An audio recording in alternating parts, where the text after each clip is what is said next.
1, 2월부터 시작된 세계적인 코로나19가 오래 갈 것 같고 심상치 않아서 그때 아주 불길한함을 느끼고, 이것은 정말 예수님의 재림과 인류의 종말의 또 하나의 징조가 등장하고 있구나 싶어서 예수 재림과 인류 종말의 징조 시리즈로 종말론 설교를 시작해서 2021년 12월까지 계시록 설교를 시리즈로 해서 계시록 15장까지 마쳤더라고요.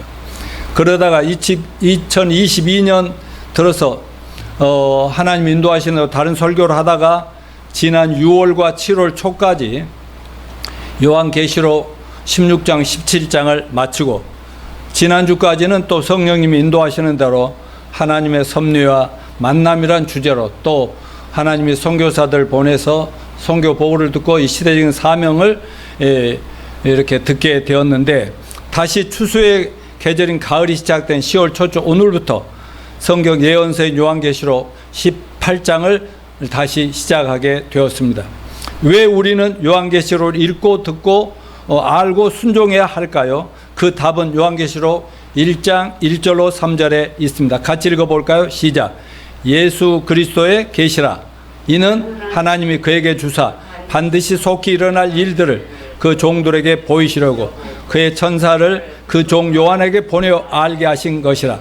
요한은 하나님의 말씀과 예수 그리스도의 증거 곧 자기가 본 것을 다 증언하였느니라. 이 예언의 말씀을 읽는 자와 듣는 자와 그 가운데 기록한 것을 지키는 자가 복이 있나니 때가 가까움이라. 아멘. 자, 여러분 서로 옆에 분들 복 있는 분이십니다. 예, 복 있으신 분입니다. 왜냐하면 계시록 말씀을 듣고 있으니 여러분이 진짜 복 있죠. 주님의 재림과 인류 종말이 가까이 올수록 계시록을 제대로 정확히 알고 믿는 자가 진정으로 축복받은 사람이라 그랬어요. 지난 3년 가까이 코로나와 오미크론 전염병의 세계적인 확산으로 온 세계 질서가, 국제 질서가 확 엄청나게 변해버렸어요. 사람들의 삶의 스타일도 바뀌고 말이죠. 그리고 세상이 얼마나 하나가 돼버렸는지 몰라요.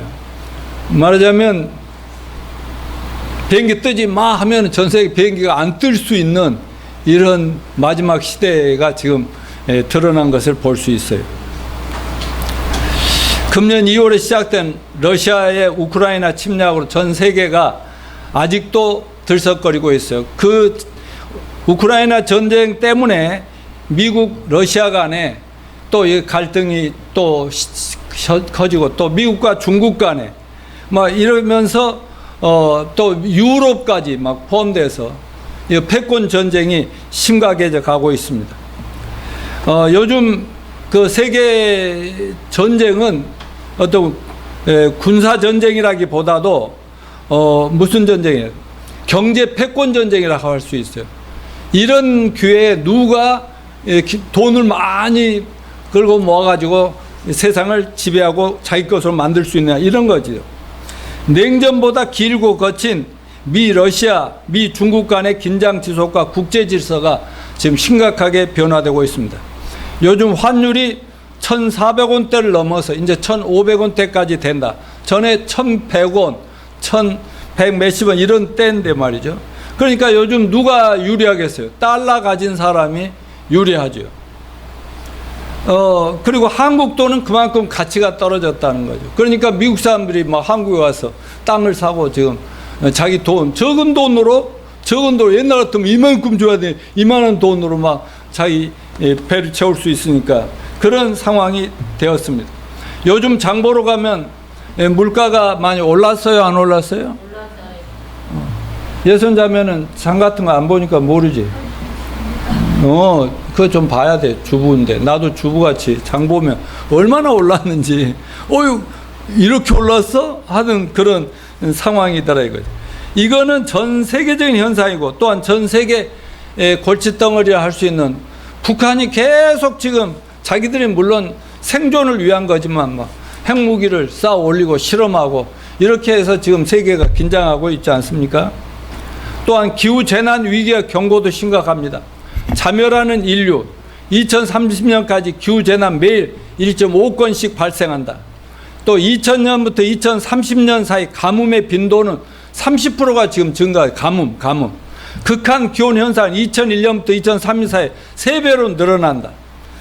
그래서 생물 다양성과 자연 환경의 지속 가능성을 위험한다. 말하자면 이 지구가 이렇게 가다가 이제는 뭐 자원이 다 들통나면 이거 깨져버린 거 아닌가? 이런 전문가들 걱정이 있습니다. 이대로 2030년에 이르면 한 해 동안 벌어지는 재난의 수는 560건. 그러니까 하루 단위로 쪼개면 1.5건의 매일 막 이런 재난이 전 세계적으로 발생한다는 거예요. 지금도 세계적 기근과 기아 상태는 지난해 8억 1천만 명, 세계 인구 10%, 또 어린이는 21%, 1억 4천만 명. 그럼 발육 부진 수억 명이 넘는, 말하자면 못 먹어서 성장을 못하는 이런 상태란 말이에요. 세계 기아 인구가 2019년 6억 9천만 명에서 2020년대는 1억 3천만이 증가해서 1억 8억 1천만 명에 이런 것으로 추계가 밝혀졌었죠. 그 다음 식량농업기구는 코로나19 영향을 고려하지 않은 상태 2030년이 되면은 기아 인구가 전체 인구의 10명 가운데 1명꼴인 8억 4천만 명이 증가할 것으로 추산했습니다. 또 며칠 전 미국 플로리다 주에서 허리케인이 나타났고 지금 엄청나게 사람이 많이 죽어가고 뭐 그런 난리가 지금 현재 진행이죠. 이런저런 날마다 우리가 뉴스를 통해 듣게 되는 세계적인 재난과 재앙대의 난리 소문들은 바로 예수님께서 2000년 전에 제자들에게 예언하신 예수님 재림과 인류 종말의 징조들이 지금 막 급속도로 성취되고 있다는 사실을 알아야 되겠습니다. 주님은 마태복음 24장에서 뭐라고 그랬어요? 같이 읽어볼까요? 시작. 난리와 난리 소문을 듣겠으나 너희는 삼가 두려워 말라. 이런 일이 있어야 하되 아직 끝은 아니니라. 민족이 민족을, 나라가 나라를 대적하여 일어나겠고 곳곳에 기근과 지진이 있으리니 이 모든 것은 재난의 시작이니라. 아멘. 주님의 제자들에게 직접 하신 말세의 징조들이 우리 눈앞에서 성취되고 있다는 사실을 우리가 이해해야 됩니다. 우리는 시대를 읽을 줄 알고 또 깨어 있어서 세상을 일깨워줘야 하는 그리스도인들이기 때문에 세상 돌아가는 모습을 보면서 성경적인 이해와 해석을 해야 되고 성경의 그 시간표가 어디까지 왔는가, 또 하나님의 계획이 어디까지 성취되고 있는가, 지금 이 세상과 교회는 어디로 가고 있는가를 깊이 생각하면서 살아야 될 것입니다. 성경은 우리더러 자다가 깰 때다라고 하지 않습니까? 2000년 전에 요한은 때가 가까움이라 그랬어요. 그러니까 2000년 전에 때가 가깝다, 말세가 다 됐다고 했으면 지금은 말세지 말 얼마나 가까이 왔겠느냐 하는 것 정도는 생각하면서 삽시다. 세상은 성경의 예언을 모르잖아요. 그러나 우리는 성경이 하나님의 말씀이요 하나님이 앞으로 장래를 예언한 계시임을 알고 믿습니다. 주님은 그날과 그 시는 말씀해 주시지 않았지만 그때가 임박에 오고 있다는 것을 여러 가지 사건들 눈앞에서 벌어지는 세계적인 현상을 보면서 그때가 가까이 온다는 걸 알고 정신 차리고 준비하라 이렇게 말씀하신 것입니다. 그러면 우리는 세상 사람들이 뭐라 하든 인류 역사는 시작이 있고 끝이 있어요 없어요? 끝이 있다는 것을 성경적 역사관, 직선적인 세계관으로 세상의 난리와 난리, 재난의 소식들 뉴스를 통해서 들어보면서 하나님 어서 오시옵소서, 그러기 전에 우리 할 일을 잘 할 수 있게 해달라고 기도하는 저와 여러분이 되시기를 축원합니다. 자, 그러면 오랜만에 또 계시록을 시작하니까 요한계시록 전체 내용을 한 가지 복습하고 본문으로 들어가겠습니다. 자, 요한계시록 1장은 뭐예요? 서론이죠, 서론. 아까 계시록은 하나님이 천국에 살아계신 예수님이 요한에게 말씀해 주시고 보여주신 것 받아 기록해서 모든 세상의 크리스찬들에게 세상 알리라는 것이죠. 서론이죠. 2장과 3장은 예수님이 이 땅에 오셔서 십자가에 죽으시고 부활하심으로 시작된 교회의 시대가 7교회로 표현되고 있죠. 교회 시대. 지금은 교회 시대가 끝났어요? 교회 시대가 계속되고 있어요? 예, 지금 교회 시대입니다. 그런가 하면 4장에 가면 천국에서 정말 우리를 바라보고 통치하고 계시는 하나님 아버지, 그리고 5장에서는 하나님 손에 있는 심판의 책을 딱 받아들이고선 심판의 주 예수 그리스도 5장에 등장하시고, 그러고 나서 6장부터 19장까지가 7년 대환란이라고 하는, 거기는 일곱 인심판, 일곱 나팔, 일곱 대접심판, 이렇게 해가지고 쭉 계시록 16장까지 일곱 대접심판으로 끝나죠. 그러니까 막 갈수록 환란이, 교회가 하늘로 휴거되고 나면 이 세상 하나님 무지막지한 심판이 인정사정 없이 진행될 때, 심판의 그것도 점점점 물론 세계적인 현상이지만 무섭게 환란이 쏟아진다. 이렇게 그럴 때 사람이 정말 억수로 죽어가는 거죠. 억수로 죽어. 그리고 계시록 7장은 음료와 짐승의 정체가 드러난다. 말하면 이 세상을 전부 하나님 믿는 데서 세상 것에 눈을 돌리면서 하나님을 멀리하고 등 돌리는 이 세상의 주동자들이 세계 정치 지도자와 세계 종교 지도자의 합작품이다 하는 것을 보여주고, 그 다음에 18장 오늘 본문에 보면 큰 성 바벨론의 멸망을 예언하고 있다. 큰 성 바벨론, 오늘 공부할 내용입니다. 그런가 하면 19장 마지막에 보면 예수님이 하늘로 들림받은 저와 여러분 온 성도들과 함께, 휴거된 성도들과 함께 이 땅으로 재림하셔서 천년 왕국을 시작하는 내용, 20장부터 천년 왕국이 시작되고, 마지막 20장 마지막에는 이 세상에 살다 죽은 모든 인간들을 부활시켜가지고 천년 왕국이 끝나자마자 지옥 불못에 던져버리는 그런 걸, 21장에 오면은 이 우리가 살고 있고 보고 있는 이 우주 만물과 지구는 다 없애버리시고 새하늘과 새 땅, 새 예루살렘에 또 그 중심에 예수 그리스도와 우리가 있다는 사실을 보여주고 있습니다. 자, 오늘 본문의 핵심 내용과 교훈을 보면 18장은 이 세상 최후의 날을 큰 성 바벨론이 무너졌더라는 또 다른 말로 묘사하고 예언하고 있는데, 1장 18절 1, 2절을 같이 읽어볼까요? 시작. 2일 후에 다른 천사가 하늘에서 내려오는 것을 보니 큰 권세를 가졌는데 그의 영광으로 땅이 환하여졌더라. 힘찬 음성으로 외쳐 이르되 무너졌도다 무너졌도다 큰 성 바벨론이여, 귀신의 처소와 각종 더러운 영이 모이는 곳과 각종 더럽고 가증한 새들이 모이는 곳이 되었도다. 오늘 이 말씀에 주목할 그 2절에 있는 무너졌도다 무너졌도다, 뭐가요? 큰 성 바벨론.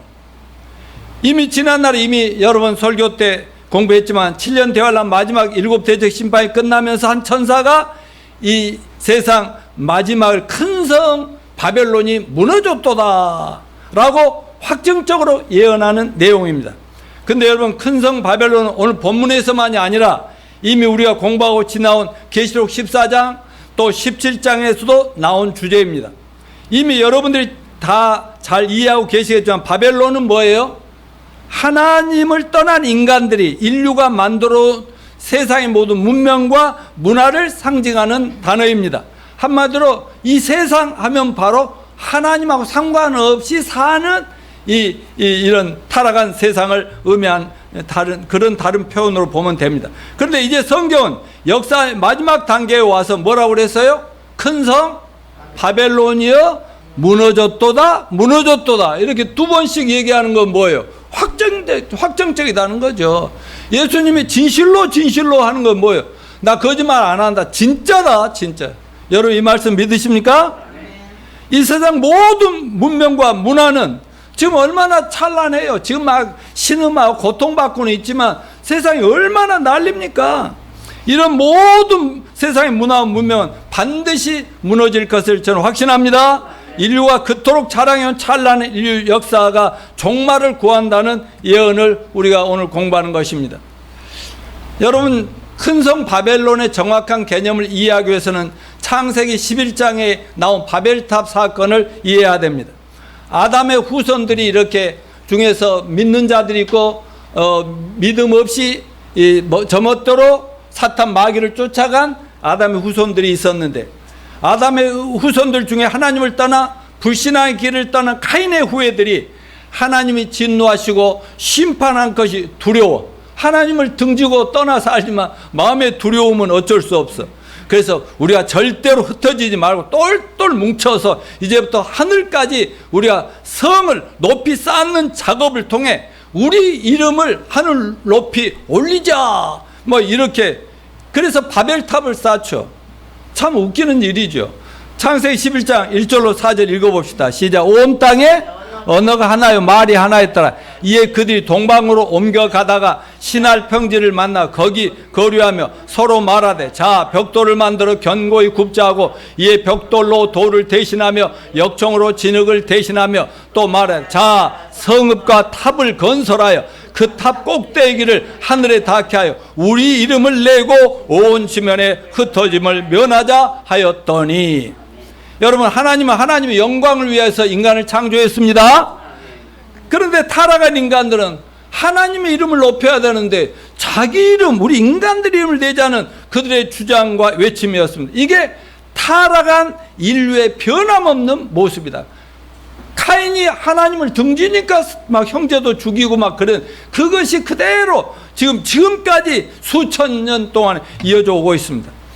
그것은 하나님을 반영한 인간 중심의 역사를 만들자. 신은 없는 거야.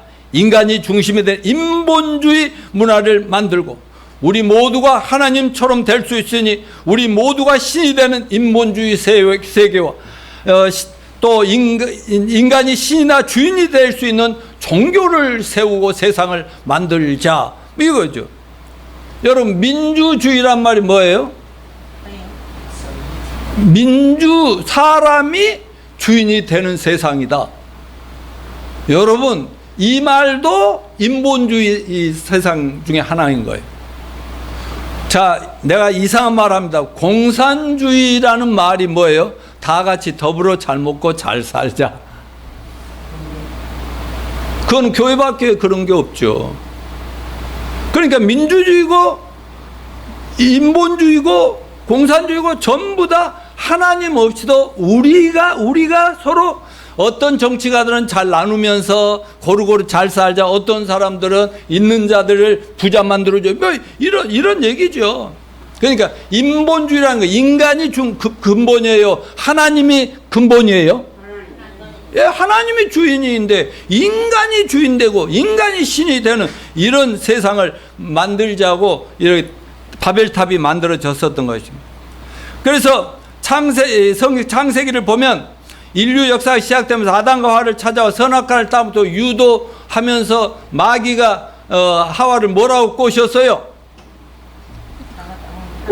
너 그거 먹으면 너도 신처럼 될 수 있어. 그렇게 하니까 그래? 호기심에 그냥 뺑 돌아가가지고 불완전한 인간이 아직까지는 완성되지 못한 인간이라 그게 넘어가요. 그 뒤로 아담과 하와의 후손들은 선악과를 따먹고 마귀가 주는 것에 취해가지고 그때부터 하나님이 보이지도 않고 하나님 잃어버리고 그 보이는 세상을 자기 힘으로 죽도록 살아가다가 또 저주받고 죽고 이런 현상이 계속되고 있는 거 아니겠습니까? 그 이면에 언제나 악한 마귀가 조종하고 있다는 걸 알아야 돼요. 사탄은 인본주의의 창시자요 근본이요 인본주의 세상의 지배자입니다. 사람들로 하여금 하나님을 떠나 인본주의 종교, 철학, 인본주의 사상, 인본주의 문화를 숭배케 만들므로써 그 뒤에 숨어 마귀 사탄이 하나님께 돌아갈 영광과 경배와 찬양을 지 혼자 받는다 이 말입니다. 마귀가 제일 좋아하는 건 뭐예요? 하나님 얘기 안 하고 성경 얘기 안 하고 그냥 세상이 어떻게 성공하고 행복하게 잘 먹고 잘 살고 이 얘기하면 마귀는 내 뜻대로 잘 가고 있구나. 이 교회 좋은 교회구나. 그래 내 밥이다 내 밥. 이러면서 끌고 간다 이 말이죠. 여러분, 이 사탄의 역사는 하나님을 떠난 인간들의 역사지 꾸준히 계속되고 있다는 것을 알아야 됩니다. 그래서 사도 바울은 에베소서 2장 2절에서 한번 읽어봅시다. 시작. 너희는 그 가운데서 행하여 이 세상 풍조를 따르고 공중 권세 잡은 자를 따랐으니 곧 지금 불순종의 아들들 가운데 역사하는 영이라. 사도 바울이 구원받고 나서 구원받은 사랑하는 형제자매들 우리들에게 뭐라 해요? 너희도 과거에는 마귀의 종노를 했지 않냐? 보이지 않는 마귀가 우리 인생을 가지고 놀았지 않냐? 그러다 지금은 회개하고 예수님 믿음으로 돌아온 하나님 자녀들 아니냐? 어떻게 살아야 되겠냐? 이 얘기를 했던 거 아니겠습니까? 하나님을 거스르며 세상을 혼란과 mon돈 속으로 빠뜨려 하나님 대신 세상과 세상에 있는 것들과 결과적으로는 인간들이 만든 신들의 우상을 숭배하도록 이런 모든 사고방식, 노력을 상징하는 것이 바벨이고 바벨탑이고 바벨론이다 하는 것을 꼭 머리에 기억하시길 바랍니다. 이 악마적인 바벨론 사상은 바벨탑 사건으로 바벨탑 어떻게 했어요? 하나님이 막 쌓아올라서 확 불어버렸잖아요. 그럼 무너져 버렸잖아요. 그래가지고 온 세상이 이렇게 흩어져서 여러 민족이 되고 나라가 되고 말이 안 통하고 서로 싸우고 막 다투고 이런 상황이 됐는데 나중에 다니엘서나 에스겔서 이런 구약의 예언서도 보면 바벨론 제국이라는 걸로 발전하는 걸 볼 수 있어요. 자, 큰 성 바벨론은 뭐냐? 이 땅의 마지막 세계 단일 정부를 얘기하는데요. 오늘 본문의 큰 성 바벨론은 바벨탑의 기원을 두고 있지만 아까 말씀드린 대로 구약에서 하는 걸 보면 바벨론 제국이다 이 말. 바벨론 성이라는 것은 이렇게 왕궁, 황제들, 이번에 영국의 엘리자베스 2세 여왕이 돌아가셨지만 그 전 세계가 다 이렇게 뭉쳐갖고 난리 아닙니까? 그 바벨론 성은 앞에 설교하면서 여러 말씀드린 대로 옛날 역사 속에서 이 세상을 지배하던 제국들을 바벨론 성이다 그랬는데 이 세상에 여러 나라가 있지만 그 중에 가장 큰 힘을 가지고 세계를 정복을 많이 한 그걸 제국이라고 그래. 제국. 그게 바벨론 제국. 이게 우상이죠. 전체는 우상이다. 하나님 볼 때는 우상단지. 저거 깨뜨려지기 말해. 바벨론, 그 다음에 메데파사 제국, 그 다음에 뭐예요? 그리스 제국, 로마 제국. 그리고 로마가 1900년도 19세기 16세기 망해버리죠. 그러면서 유럽 여러 국가들이 만들어졌단 말이죠. 그래 여러 나라로 조그만 꼬맹이 나라로 나눠져 힘이 없어졌는데 그게 나중에 뭉쳐서 지금 뭐가 됐어요? EU라고 하는 유럽 연합국이 됐어요. 유럽 연합국. 그래서 거기도 제국같이. 그런데 지금 세계 제국은 누가 제일 힘이 세요? 미국, 중국. 지금 이제 양대국이 됐죠. 그리고 러시아도 지금 이제 막 세계를 또 장악하려고 지금 난리를 지금 전쟁을 일으키고 난리잖아요. 막 그리고 EU 이런 여러 나라들이 이제 강대국들이 지금 서로 막 싸움을 하고 있는 상황이 된 것입니다. 이걸 제국이라고 그러는데 이걸 하나님 볼 때는 바벨론 성이다. 그런데 옛날 모든 제국들은 왕들이 스스로가 신이 되어서 세상을 주물럭거렸거든요. 그러므로 앞으로 이 세상에 등장하고 멸망당한다고 요한이 예언한 큰 성 바벨론은 옛날 바벨론 제국처럼 하나님 없는 이 세상의 권세와 권력의 모형이며 불신과 부도덕이 팽배한 제국이 될 것을 말하고 있습니다. 옛날 바벨론 제국 왕 느부갓네살이 다니엘서 4장 30절에 이렇게 말하는데 한번 읽어볼까요? 시작. 나 왕이 말하여 이르되 이 큰 바벨론은 내가 능력과 권세로 건설하여 나의 도성으로 삼고 이것으로 내 이엄의 영광을 나타낸 것이 아니냐 하였더니, 그러니까 이 제국을 다스리는 왕은 자기가 신이나 된 것처럼 그래요. 믿음이 없는 사람들이니까요. 그나마 또 민주주의 국가에서 하나님을 잘 제대로 믿는 정치가들은 좀 낫죠. 세상 끝날 종말 말세가 가까울수록 이 바벨의 원리, 우리 이름을 하늘까지 높이자. 하나님이 어디 있어? 천국이 어디 있어? 우리도 신이 될 수 있어. 그런 이 권력을 잡고 있는 내가 신이니까 내 말을 들어. 그러나면 너희 다 심판하고 죽인다. 이런 것 말이죠. 이런 인간의 오만과 교만이 하늘을 찌르는 또 다른 말세의 바벨탑이 이 땅에 세워지고 있음을 알아야 됩니다. 사도 요한이 요한계시록을 기록할 당시 로마 제국은 온갖 권세를 소유했을 뿐만 아니라 또 이 권세를 가지고 교회를 얼마나 핍박했어요. 그리고 막 종교들을, 기독교도 막 자기들이 품고 돈을 주면서 미혹을 시켜가지고 완전히 막 독주를 마셔가지고 취해서 이 목사들이나 신부들이 분별력이 없게, 그리고 막 기독교 이름으로 기독교인들을 죽이고 막 이런 난리를 치게 만드는 것이 바로 바벨론의 모습이다 이거입니다. 그러므로 그 당시 그리스도인들은 로마 제국을 뭐라고 생각했겠어요? 바벨론이다. 저놈들 망할 거야. 로마 제국의 황제는 적그리스도야. 이렇게 얘기했죠. 그러나 아직 그때만 해도 때가 아니었습니다. 그러나 이 바벨론은 시대에 걸쳐서 교회를 핍박하는 권세와 하나님을 부인하고 반대하는 세상 권력을 상징하는 개념으로 왔다는 걸 아십시다. 자, 오늘 본문에 게시된 큰 성 바벨론, 다시 말씀드리자면 이 세상에 끝장나는 종말의 때 이 세상에 드러날 적그리스도라고 하는 악마의 화신이 세계 모든 권력을 다 쥐고 통합하는 세계 단일 정부를 얘기하고, 여기와 또 이 정치가 이 세상을 지배하기 위해서는 종교의 힘을 빌려야 되거든. 그런데 가짜 기독교와 가짜 종교들, 이 수많은 종교들이 하나로 연합해서 세계 통합 종교가 만들어진다고 했죠.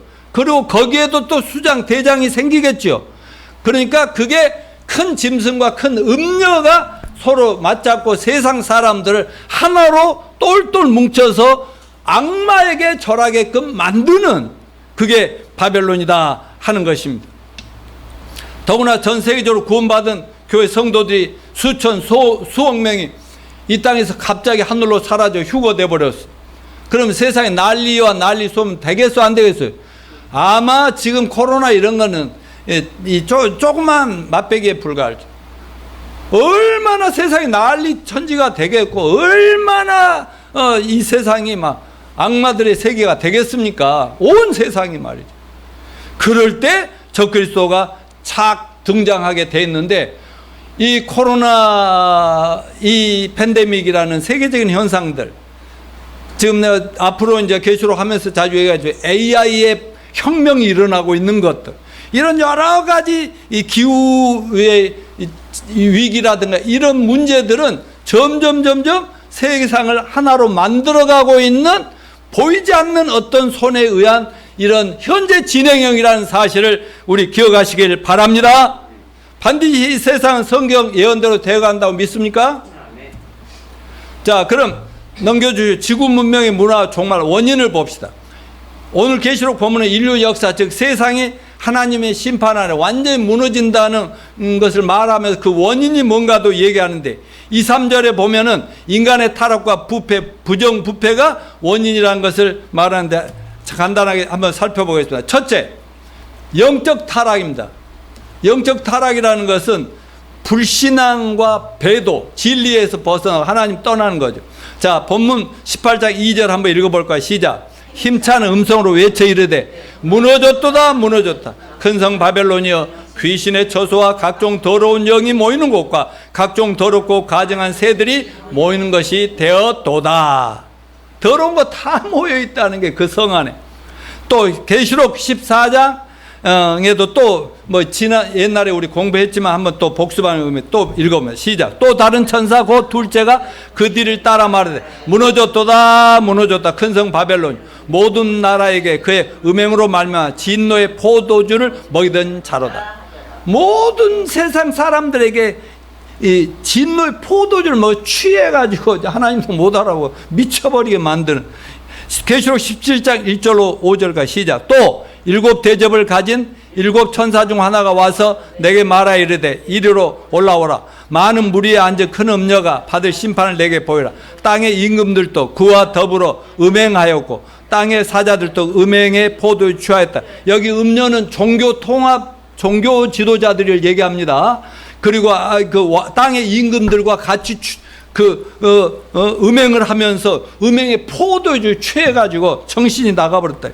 17장 3절 시작. 또 곧 성령으로 나를 데리고 강야로 가냐. 내가 보니 여자가 불굿빛 짐승을 탄데, 이 짐승은 뭐예요?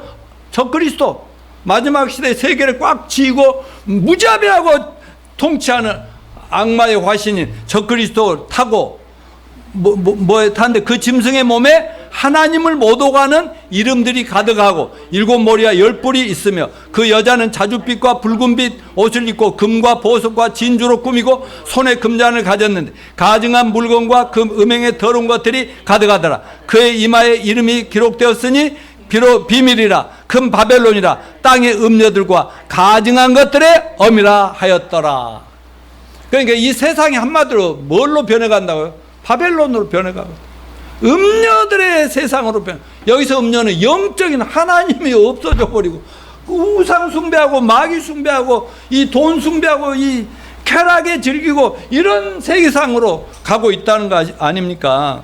오늘 본문에서 말세가 되면 반드시 망하게 될 큰 성 바벨론이 모든 나라 모든 백성들의 그의 음행으로 말미암아 진노의 포도주를 먹이던 자라고 얘기했어요. 자, 여러분, 여기 우리는 술 안 먹지만은, 술을 마시면 취해요, 안 취해요?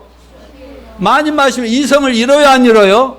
비틀거리고, 그러다 별짓을 다 하다가, 그래서 집에 또 안 들어가고 그러다 집이 깨지고 그런 집안 많죠? 근데 말이죠, 특별히 독주 있고, 요즘은 술을 어떻게 마셔? 막 이것저것 독한 술하고 막 섞어도 막, 성필아, 너는 술 안 먹었는데 주변에 술 먹은 애들 있지? 맥주 소주 막 소맥? 아니, 그것은 아무것도 아니지. 막 돈이 많은 사람 비싼 술 갖다가 막 섞어 막 먹어. 마비 상태 빠져서 거기서 위험한 거래들이 오고 가고, 그러니까 뭐 정경유착이라든가 막 이런 권력과 재벌들이 모이면 아주 최고 화려한 데 모여서 막 여자들 끼고 앉아가지고 최고의 술로 먹여가지고 정신이 오락가락 할 때 무엇을 결정해버리고 이런 짓거리들을 온 세상이 그렇게 할 거다, 그 얘기 아닙니까? 이 세상을 온통 음행, 영적 음행의 포도주로 마시게 만든다. 어때요? 요즘 세상 그렇게 가고 있는 것 같지 않아요? 권사님, 네? 세상이 그렇게 가고 있어요? 안 가고 있는 것 같아요? 그거 가고 있는 것 같죠? 영자자면 세상이 그런 것 같죠? 요즘 세상 안 나가봐서 모르겠어? 여러분, 이렇게 전 세상 사람들을, 각 나라를 이 중독으로 만들어가는 두 장본인 누구라고요? 적그리스도와 모든 거짓 선지자들의 집단 수장이란 말이에요. 그러니까 세계는 정치적으로는 세계가 하나 통합되고, 종교도 진짜 기독교인들, 진짜 기독교 빼고는 모두가 하나의 종교로 통합해가지고 둘이가 손을 맞잡고 짝짝꿍 하는데, 이게 이제 이 세상이 중독돼 가는 거죠. 그러니까 갈수록 진짜 신앙 보기가 어렵게 돼가고 있다는 상황 속에서. 아니, 이렇게 좋은 설교, 이 앞으로 일어날 일을 얘기하는데 왜 자리에 사람들이 없죠? 왜 그냥 이런 얘기를 안 하는 데만 사람들이 많이 몰리죠? 왜 절간에는 또 그렇게 사람들이 또 많이 가? 여러분, 영적인 부패는 하나님과 관계가 깨진 데서 끝나는 것이 아니라 반드시 도덕적인 부패를 낳는다. 아까 그림 봤잖아요. 맨날 TV 틀면은 하면은 영화나 드라마는 왜 버섯 제끼고 부어라 마셔라 난리를 치. 이게 완전히 사람들을 막 중독시키는 거 아니냐 이 말이에요. 그러니까 하나님과 관계가 끝나면 본질적으로 마음이 부패하고 부정하고 부패하고 악하고 더러운 인간들이 서로 간에 더럽게 만들어 이 세상이 쓰레기통처럼 더러워 하는 것입니다. 결국 인간들은 스스로의 기쁨과 행복과 쾌락을 위해서 하는 것 같지만 점점 스스로 아주 구렁텅이에 빠져가고 있다는 이 사실을 여러분 꼭 기억하시기 바랍니다. 자, 두 번째 정치적인 부패입니다. 3절을 읽어주세요. 시작. 그 음행은 진노의 말미암아 만방이 무너졌으며 또 땅의 왕들이 그와 더불어 음행하였고, 결국 이 세상 모든 건 영적인 문제거든요. 결국은 종교가 다 사람을 가지고 놀고 있죠. 그러면 종교의 뒤에는 누가 있어요? 마귀가 가지고 놀고 있다는. 그러니까 만국이 결국은 망하게 만들고 땅의 왕들이 그와 더불어 음행했고, 결국은 사탄에 놀아나고 있고, 그 말입니다.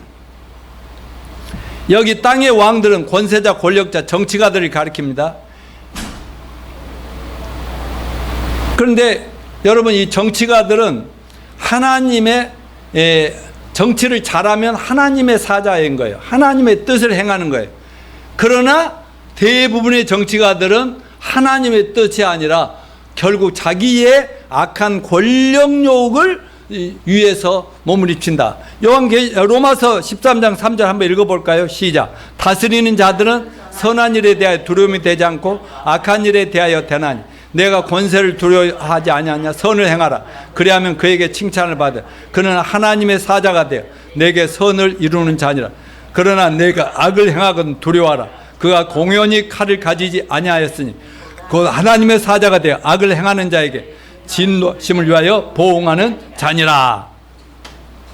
그러니까 원래 하나님이 정치가를 세우시는 것은 그 잘못하고 법을 어기고 불의하고 부정하게 못된 짓 하면은 때로 잡으라는 것이 정치의 역할인데, 그러니까 우리가 잘못한 게 없으면 정치가들 두려워할 게 있어요, 없어요? 두려워할 게 아무것도 없다 이거죠. 그러나 우리가 잘못했으면 막 정치가 권력이 무서워야 맞죠.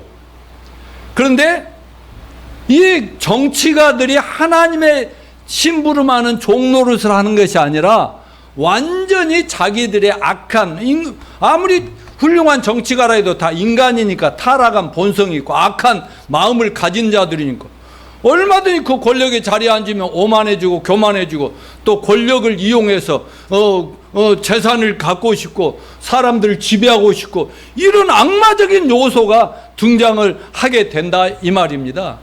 그러니까 말세가 되면은 이제 거의 이 진리 올바르게 성경을 가지고 전하는 사람들도 없어지고 교회들도 약하고, 교회라는 것은 요즘 정치가들 그러잖아요. 정치가 대통령이 되고 하면은 불교에 가서도 하는 척하고 교회 가서도 예배하는 척하고 하지만 그게 무슨 사람 변화가 있냐 이거죠. 그러니까 마지막에는 전부 종교하고 친하게 지낸 같지만 전부 다 결국은 하나님께서 망하게 만들어버리고 말더라. 왜? 다 영적 음행에 아주 취해가지고 하나님의 뜻하고는 상관없으니까 하나님이 그렇게 만든다 이 말 아니겠습니까? 그러니까 결국 이 세상의 정치는 망해요, 안 망해요? 결국 망한다. 이것을 여러분 잊지 마시고, 또 제가 전에 이제 관악구에 잠깐 교회가 있을 때 이정우 형제님이라고 서울대에서 서울대 이제 법대 출신인데 거기서 총회장도 하고요. 그 다음에 사법고시, 행정고시, 또 그 다음에 또 뭐 있지?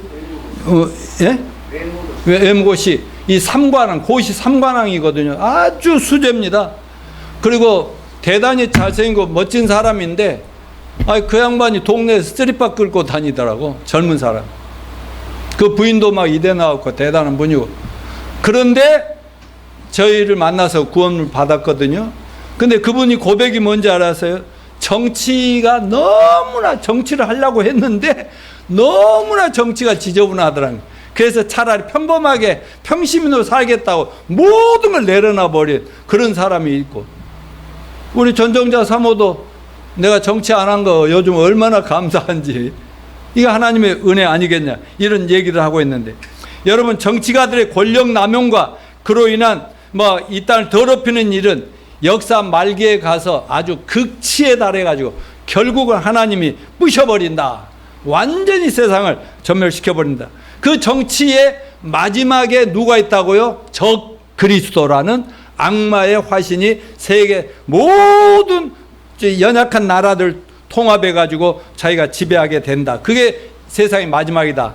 그래서 세상이 어떻게 하나 돼가는가를 눈여겨보시기 바라고. 마지막으로 경제적 부패, 이건 재물인데 마귀가 주는 최고의 우상이 재물이죠. 오늘 3절 읽어봅시다. 그 음행의 진노의 포도주를 말며 만국이 무너졌으며 또 땅의 왕들이 그와 더불어 음행하였으며 땅의 상인들도 그 사치의 세력으로 치부하였도다 하더라. 여기 땅의 상인들이 뭐예요? 재물 지고 움직이는 경제인들을 얘기합니다. 근데 요즘 정치와 경제인들이 정경유착하는 일은 뭐 아주 일반화된 거예요.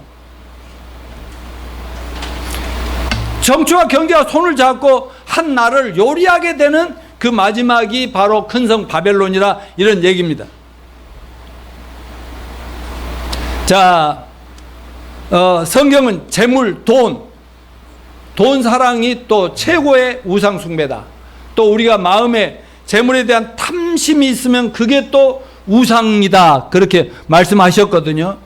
그러니까 이 세상 사람들이 모두가 돈을 사랑하고 돈을 원하지만 항상 권력 가진 자들이 돈을 기득권자라는데 다 쟁취합니다.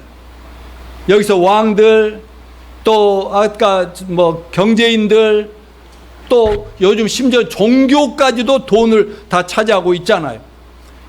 이런 재물이 원하는데, 그러나 세상은 갈수록 어때요? 좋은 정치가 나오면 나라의 재산을 고루 나눠서 모두가 잘 살게 하려고.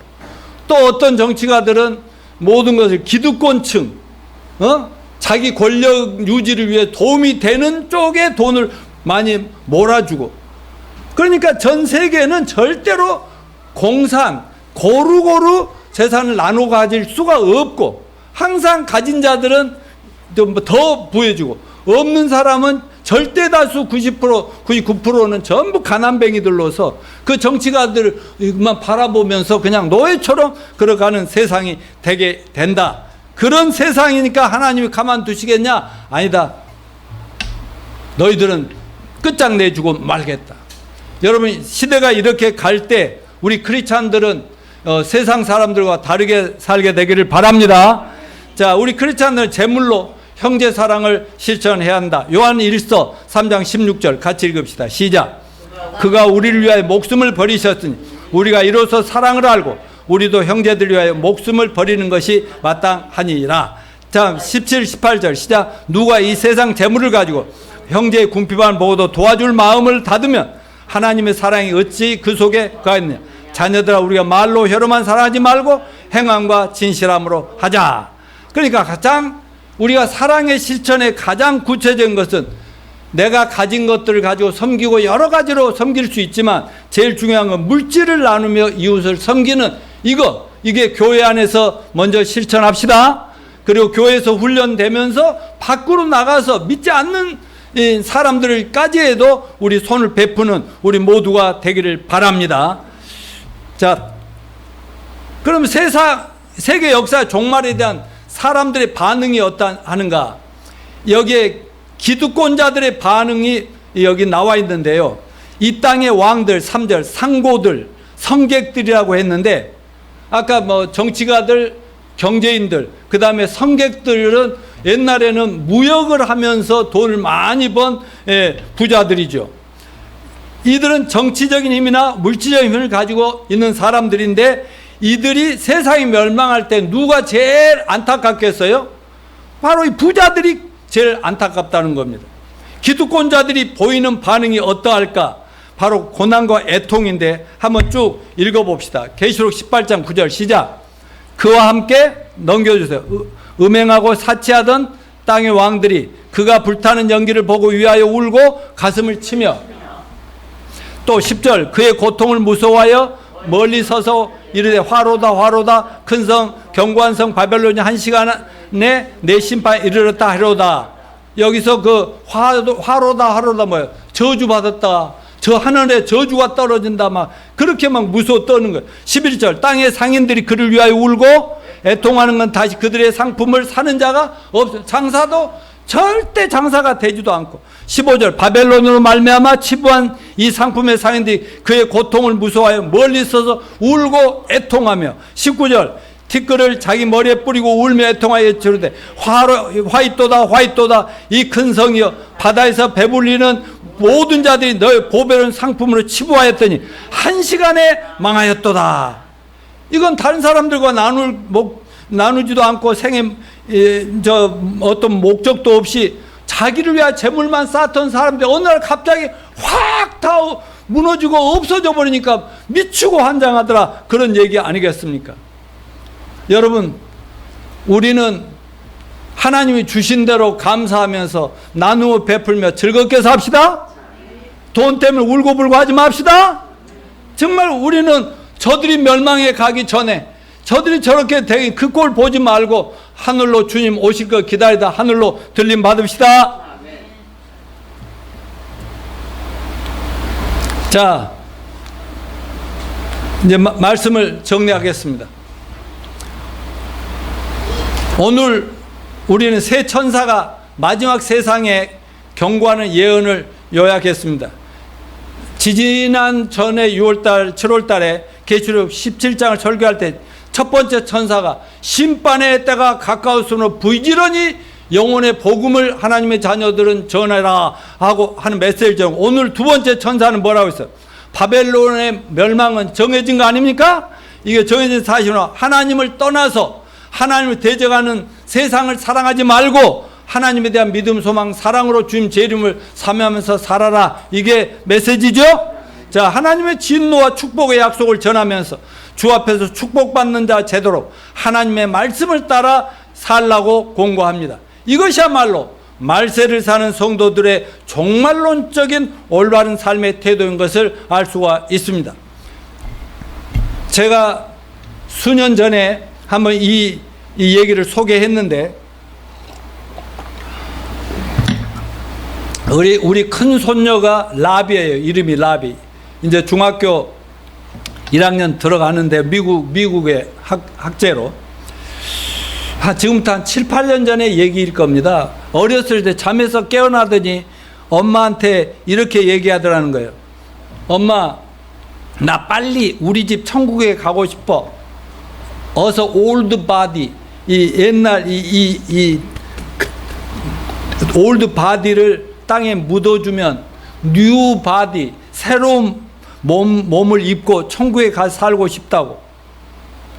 그러니까 주일학교에 들었는지 엄마한테 들었던지 어디서 되었는지 모르지만은 이러한 믿음으로 얘기했는데, 지금은 좀 커서 지금은 덜 어쩔지는 모르겠지만 여전히 지금도 하나님 잘 섬기지만은, 여러분, 이런 아이들 같은 순수한 믿음으로 주님을 재림을 소망하면서 삽시다.